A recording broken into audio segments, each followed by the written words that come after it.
এই সবসময় সরস্বতী ঠাকুরের কাছে গিয়ে ও শোবে। হ্যাঁ, এই গতবার সরস্বতী ঠাকুরটাকে আদর করে চেটে চেটে চেটে চেটে কি করলি?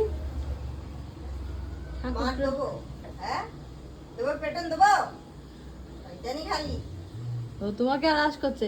কি হয়েছে রে? আমি এখানে বসেছি, আমি ঠাকুরের কাছে বসেছি।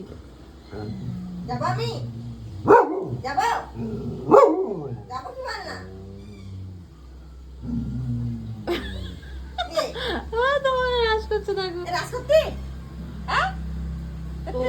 ও এই জায়গাটা সেফ বলে মনে করে, ওর এই জায়গাটা শুতে ভালো লাগে। ছাড়ো ছাড়ো ছাড়ো, আমরা ছাড়ো, ছাড়ো।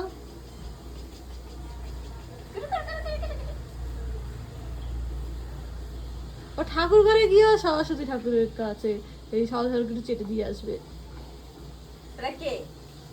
ঠাকুর চেটে কি পাস? হ্যাঁ, ঠাকুর তোর আশীর্বাদ করে। ও সরস্বতী ঠাকুরের কাছেই বসবে, আমি দেখেছি।